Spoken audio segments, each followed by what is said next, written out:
And for this lesson, so I know Luke just said he was going to mute the mics, which is fine. But as we go through this lesson, please feel free to stop me and ask any questions. Definitely, if someone could unmute and just let me know, because when I'm presenting the screen, I can't see you anymore. So I won't be able to see if you're raising your hand or anything. So just please speak up and definitely ask questions.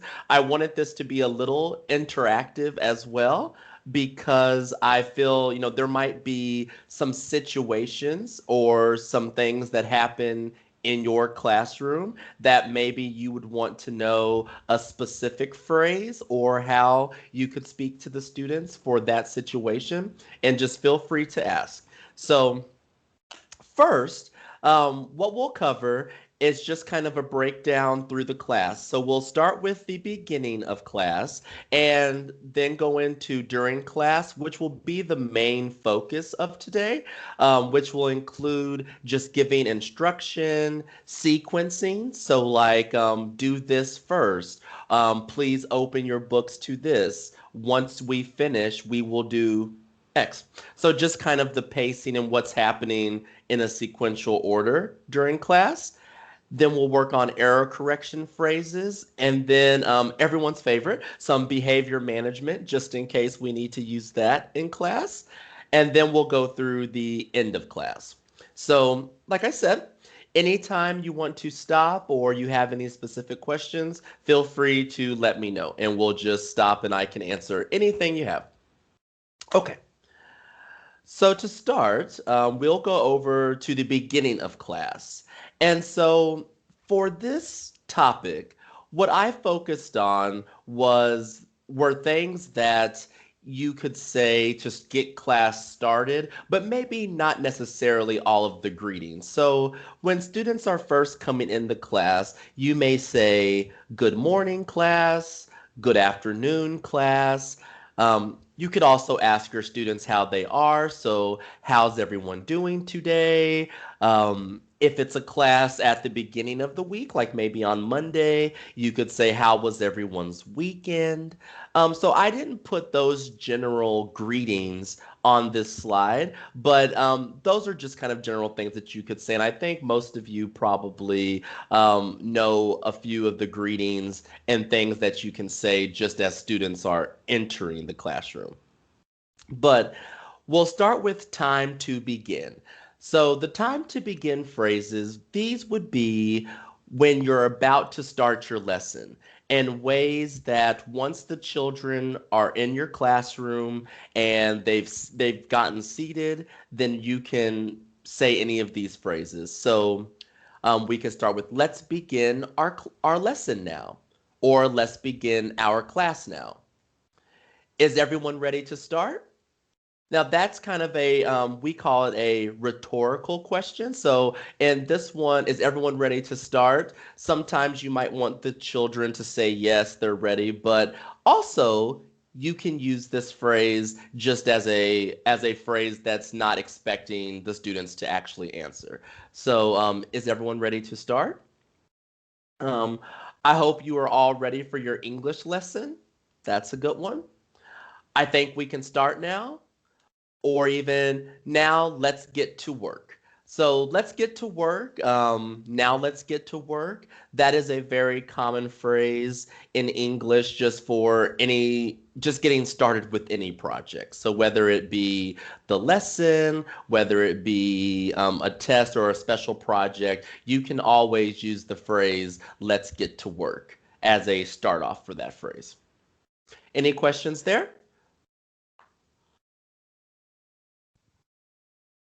No? Okay. So waiting to start. Waiting to start is these are phrases that can be used if, let's say, the class is everyone is talking, you're about to start your lesson, but the students are not paying attention and they haven't quite focused their attention to you as the teacher. You could say any of these phrases here. So I'm waiting for you to be quiet. We won't start until everyone is quiet.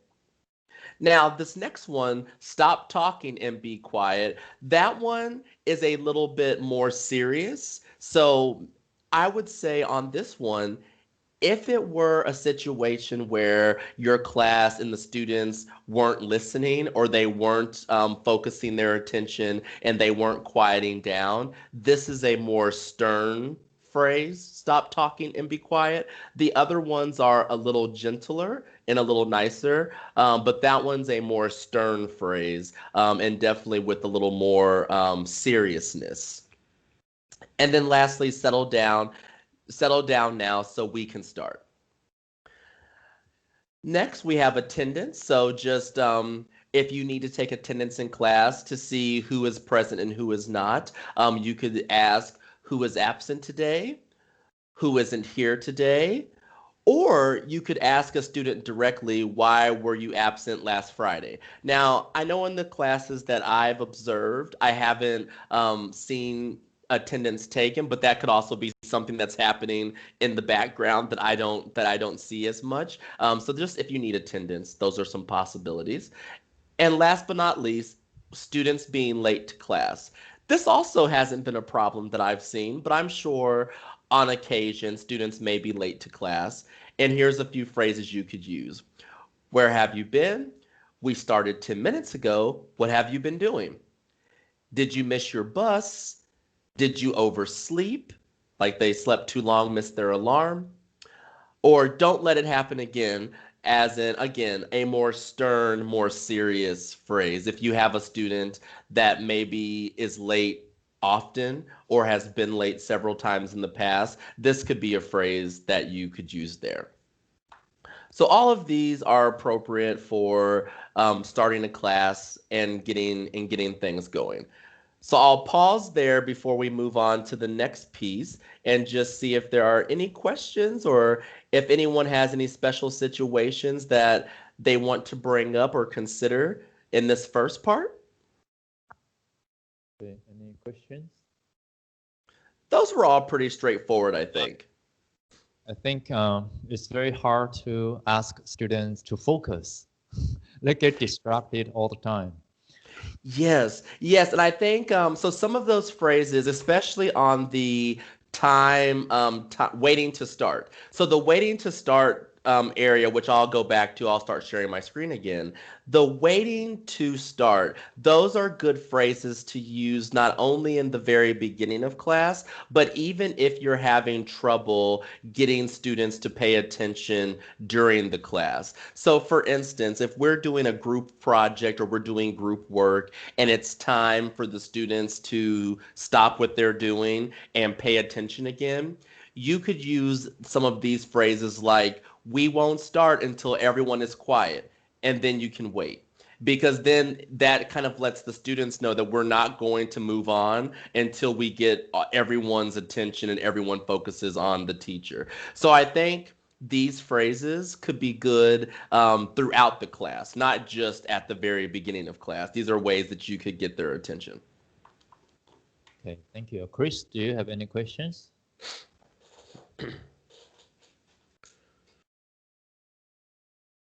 Okay.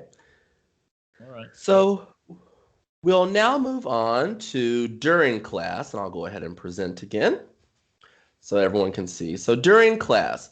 So I've broken during class into a few different topics. One being, the first being giving instruction.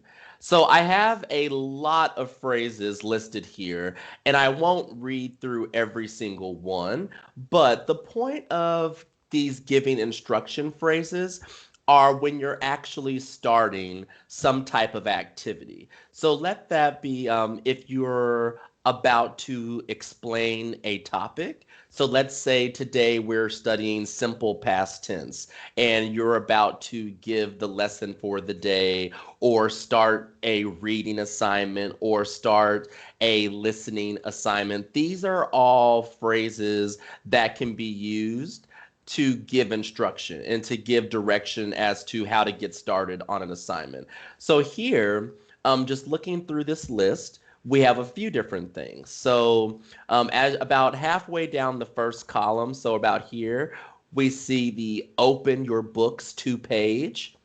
I use this one a lot with our classes that we have together with Luke because usually I have a textbook copy and we're going to be reading or doing something out of the textbook. So I'll say, okay, class, please open your books to page, whatever the page. Or you could say turn to page. That's another very common phrase. You could just tell the students, please turn to page 61 of your textbooks, and they could open their textbook and turn to page 61. Um, Look at activity number 2 on page 61.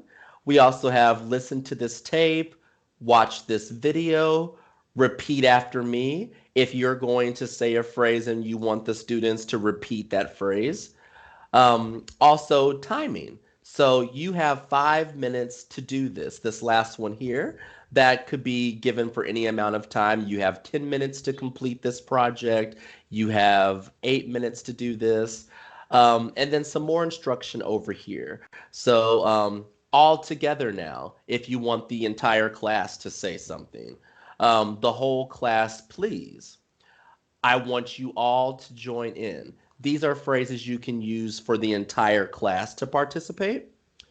Could you try the next one? This is if you want them to move on to maybe they were reading paragraph 1 and you would now like them to try paragraph 2. You could say, could you try the next one? As a way to ask them to move to the next topic.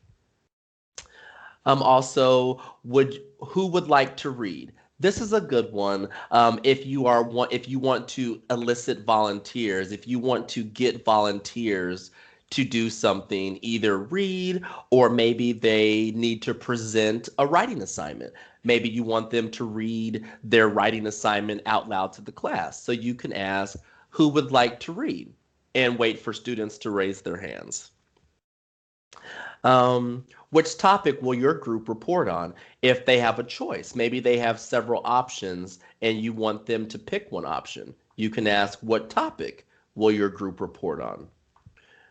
And also, if you're getting answers to questions, do you want to answer question 3?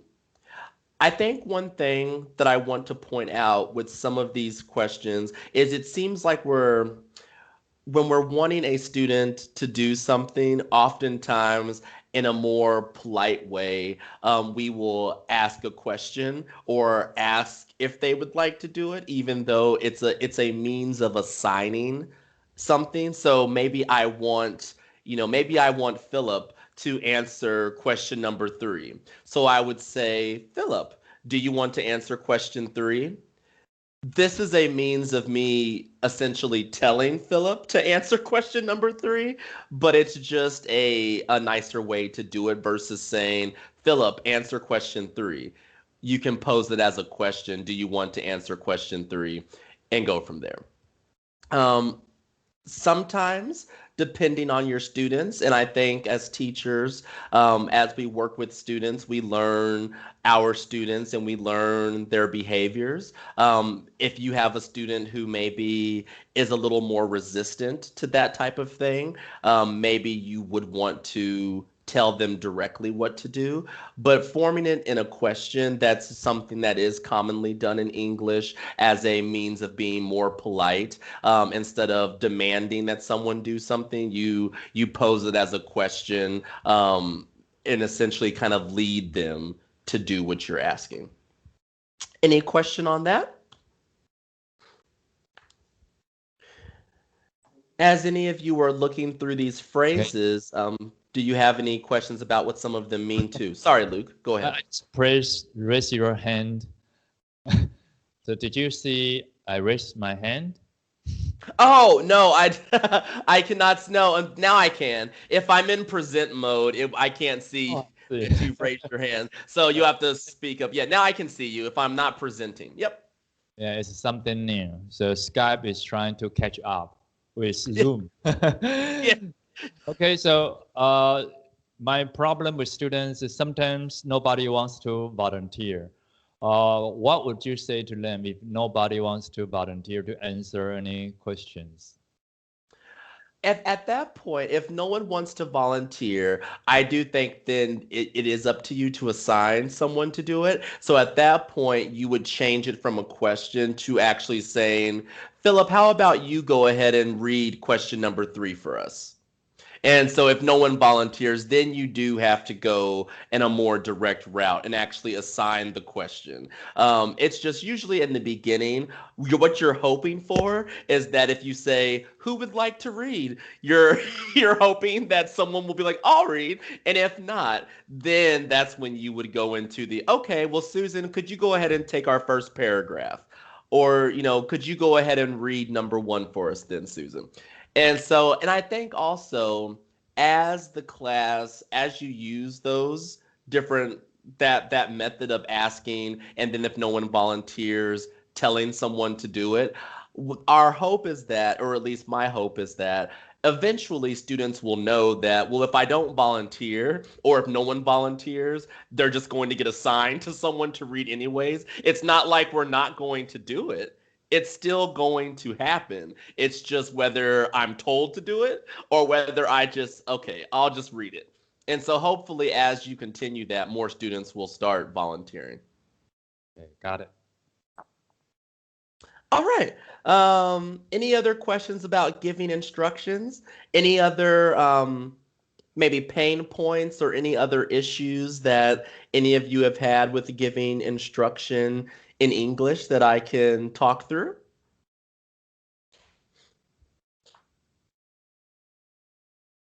Okay. So sequencing then, sequencing is all about just the pace of the class. So I'm going to go ahead and share again. So if you need, just you can speak, stop me by speaking if you need to, so that everyone can see it a little better. Oh, not that share. Present. Okay. So sequencing, this is just how we can move things along in the class, and this is how we can, if we finished one topic and we're moving on to the next topic, we can use some of these phrases.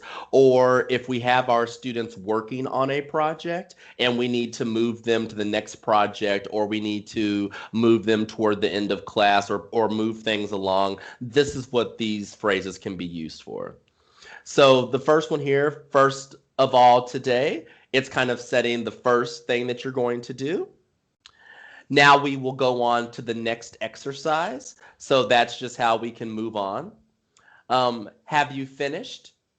This is something to kind of give the clue. So this is one of those asking a question. As you can see, if people are still working, you can see some of the class is still working. You can see some of them have finished. You can ask the question, have you finished? This gives a clue that we're trying to wrap things up and that students should be finishing, and that the expectation is that the students should be finishing. Um, First, for the last thing today, so maybe if it's the last object of the last activity for the day, whose turn is it to read? So this is a good one for moving to the next reader, and that's if you're taking volunteers. You could also assign someone. Which question are you on?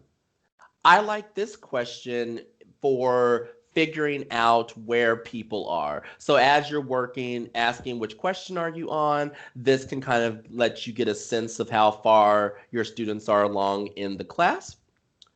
Quiet during the test. This one should actually be on the next slide. I'm sorry. I didn't mean for that one to be there. On error corrections where I meant it to be. Let me go back. Oh, there we go. Next one, please. Who hasn't answered yet? Let me explain what I want you to do next. You have 10 minutes to do this.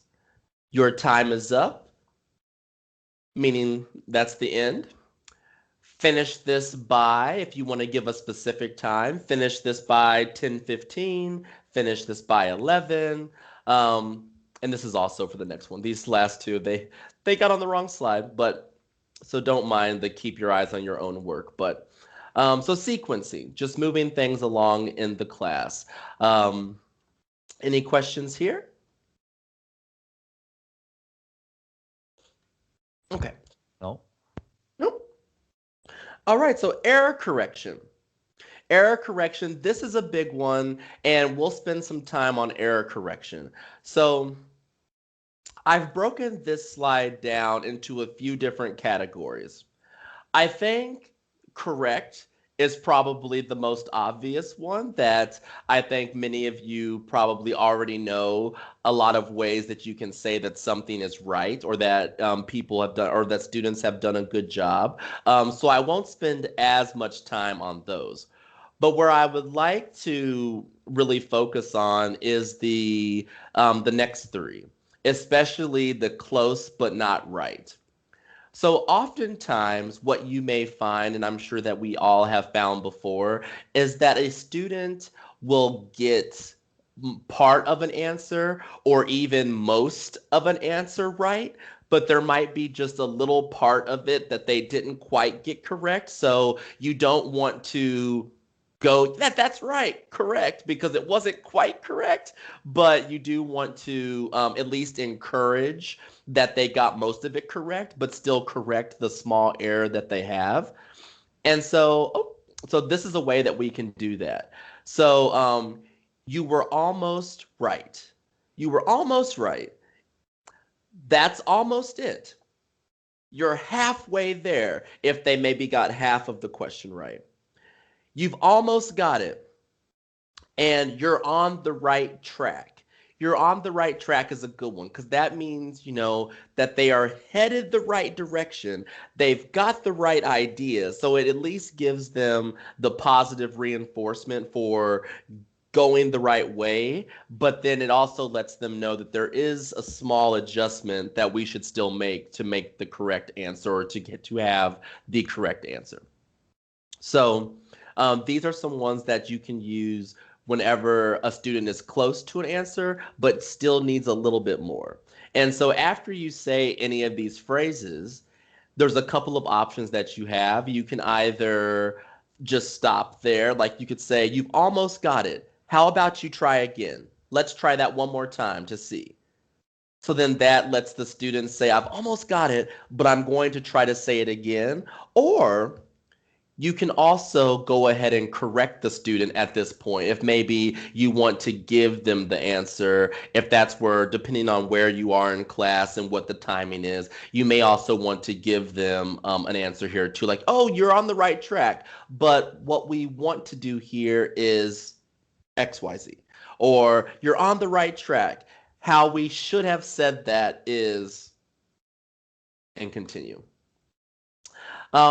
Here are some answers that you can use for wrong answers. Um, Again, I think a lot of us may know some of these. We've probably used the wrong ones a little bit, but we can say, unfortunately, not. I'm afraid that's not quite right. You can't say that, I'm afraid. So, like, if they really do completely miss something, you could say, you can't say that, I'm afraid, and then elicit the correct response. You can't use that word here. So if they've, misplaced a word or they've put a word in the wrong space, you could tell them that. Good try, but not quite right. Have another try. Not quite right. Try again. Not exactly. So a lot of these, again, what these are focusing on, I think mainly, sort of what we touched on in the first section, is that these are ways that you can tell a student that the answer is wrong, that are maybe a degree above or a little bit nicer than just saying that's wrong, not right. So it kind of, it sort of, I guess, lets them down softly, with a little bit, so that it's not as you're wrong. It's a nicer way to say it. So most of these will work in the classroom for wrong answers.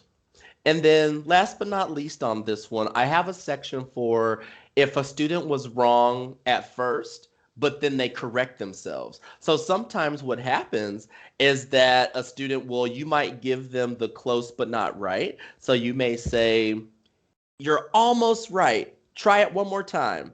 And then when they try the second time, they get it right. So you could say something like, that's more like it. That's much better.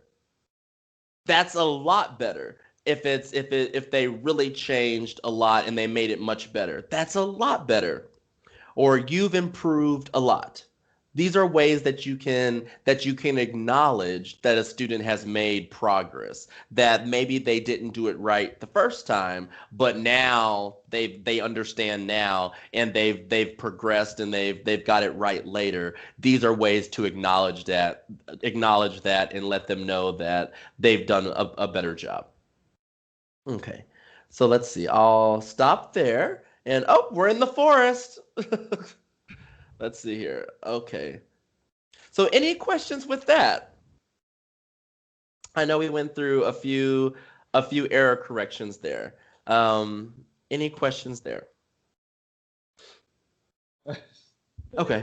Well, I have a question for you all. How do you find, and I'm curious to know, um because I feel like, and the observers may be able to chime in on this too, but I know a lot of times, at least in American education and just American, I guess, culture, society in general, there is this sort of means of saying things in a softer way, like when I explain the when you tell people the wrong answer, not just being like, oh, it's wrong, just being like, oh, well, not exactly right, or not almost there, but just not quite right. And I want to know, is that something that you all tend to do in your as in your culture, or is that something that is more direct in a means of instruction?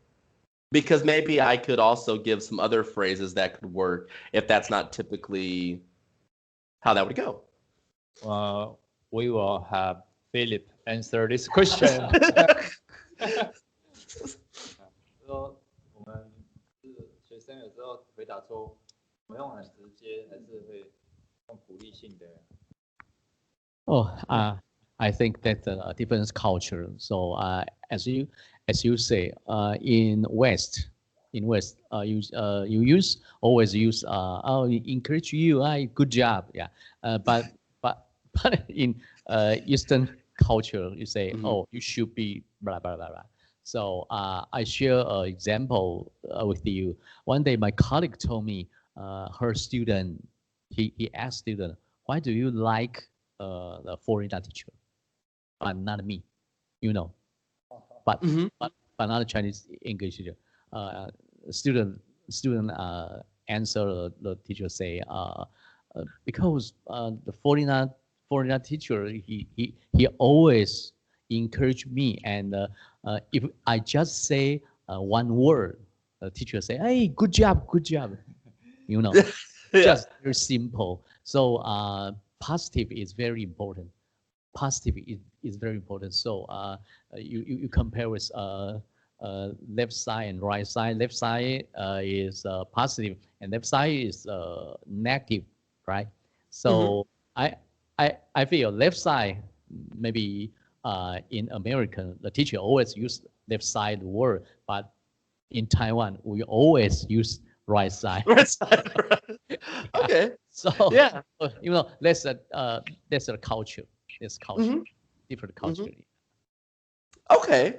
So then I think too then, and I appreciate that, because I think then maybe too, I don't know if a lot of these phrases, and especially coming from a teaching these phrases as from an American or Western perspective, that's why a lot of these do sound like that, like, oh, there are ways to be encouraging, but then also try to kind of get at the wrong answer. And tell them that the answer is wrong. So yeah, I think that I'll kind of leave this on there, but I do have some more stern ones, and of course ways that you can say these things if you need to, if that's the if we want to do that too. But you know, because I do think it's important to have a little bit of a balance, and I think even from my perspective, from coming from a Western culture, sometimes it's not beneficial to always be positive. Sometimes, you know, students do need to know when something is wrong, and we can't improve sometimes if we're not ever told that we're doing something wrong. So I think there is a balance to be had, and hopefully, you know, we can aim to do that and blend our cultures. Okay, so let's see. We'll go on to then behavior management. So this might get a little bit more into a little bit more of the right side of our right side left side analogy. This might okay. So behavior management, of course, we won't always have a perfect class, and if students are talking at the wrong times or are not paying attention, here are some ways that we can try to get their attention. So we have, and I'll put a little I'll note which ones are kind of more stern, of course. Look this way, a little lighter. Stop talking. That's definitely a more stern way to say that. If you need the students to just stop. Oh, I'm sorry. Am I not sharing? Can we see the slide? I am so sorry. I did not reshare the screen. Thank you for letting me know that. Give me 1 second. All right, there we go. You should be able to see the slide now once I get in here. Okay. So look this way. Stop talking. Listen to what Philip is saying. Listen to what Susan is saying. Leave that alone now. If they're playing with something, or maybe you had a prop or something that you were using in class and the students are playing with it, leave that alone now. That's more stern. That's more direct. Be careful. Pens and pencils down. So if they're taking a test that's timed, or if there's an exercise that's timed, you can always tell them pens, pencils down. Raise your hand before speaking. This is one that if that's the structure of your class where students should be raising their hands before they give an answer, you could say that, raise your hand before speaking. This one is one that you can say at the beginning if a class is getting out of hand, but this one again is more lighter. This is in the please be respectful of your classmate and listen while they present or while they speak. That's something that you would maybe say in the beginning. So let's say Susan had just began presenting and the class was still talking or they were still trying to work on their assignments. You could say, hey, please be respectful of your classmate. You know, Susan is speaking. Listen while Susan presents. And if the students then, if that doesn't work, then you could move into more direct or stern ways. Pay attention. That's a direct one. Now, this next one is a favorite that my teachers used to say when I was in elementary and in junior high. But they used to say, if your ears are open, your mouths are closed, which was a way to just say if you're listening to someone, you shouldn't also be talking.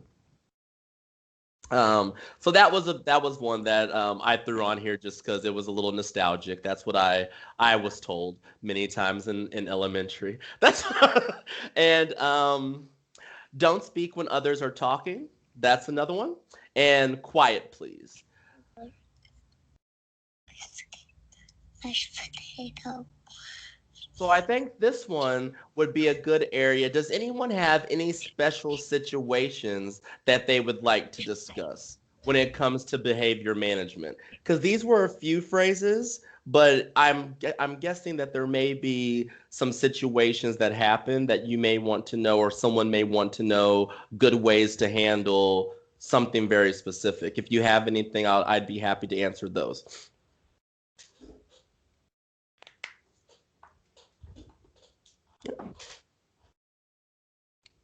So I'm curious.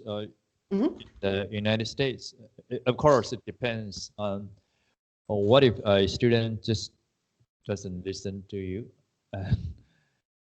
So what would you do about that? If the student continues creating trouble, just go to the principal's office? Or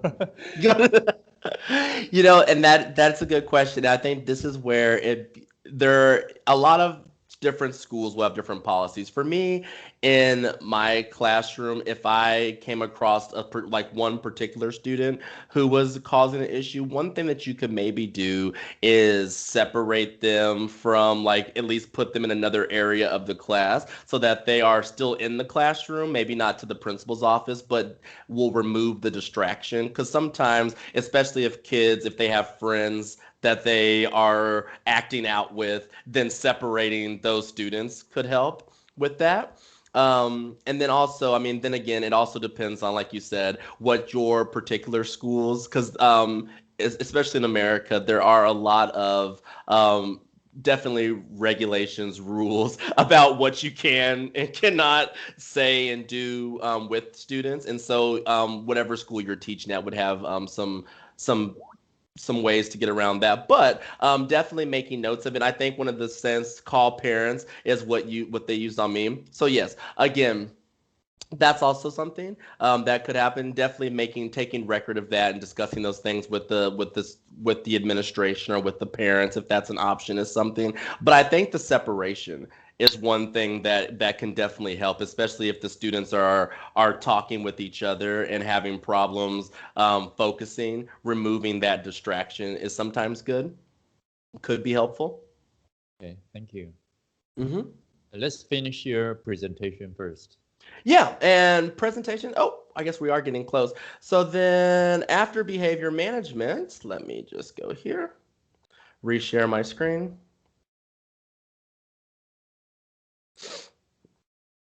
All right.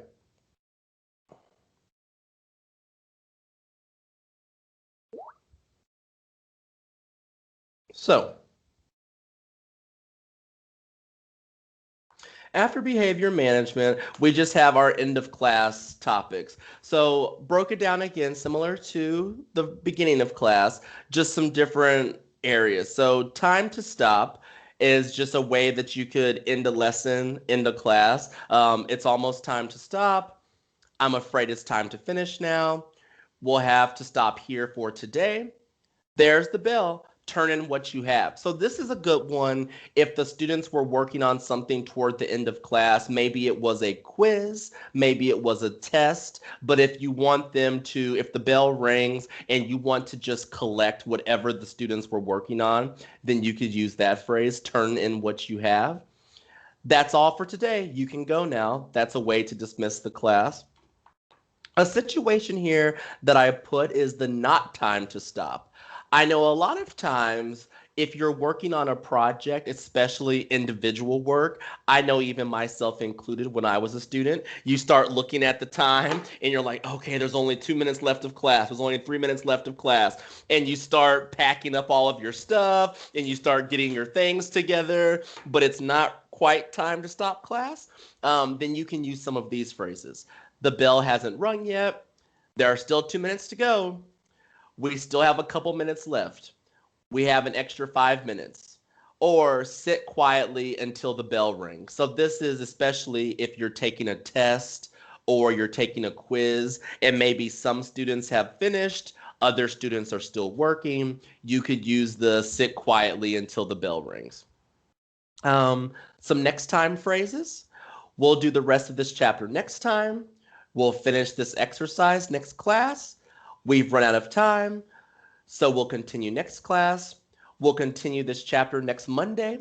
All good ways to do that. And then, of course, homework. This is your homework for tonight. Do exercise 10 on page 23 for your homework. What every student wants to hear, there is no homework today. Remember your homework for next class, and then take a worksheet as you leave. So maybe you can stand there with worksheets or with an assignment, and you can tell the students, take a worksheet as you're leaving class, and you can hand them out that way. And before we get to questions, I know I think you all saw it in the chat, but I sent over a PDF that breaks down a lot of these phrases into these different topics and has a few more phrases than what I've included on this presentation. So that could also be a good few pages of just some phrases that you can adapt for your classroom as well. So, all right, I'll stop there and leave it open for any questions.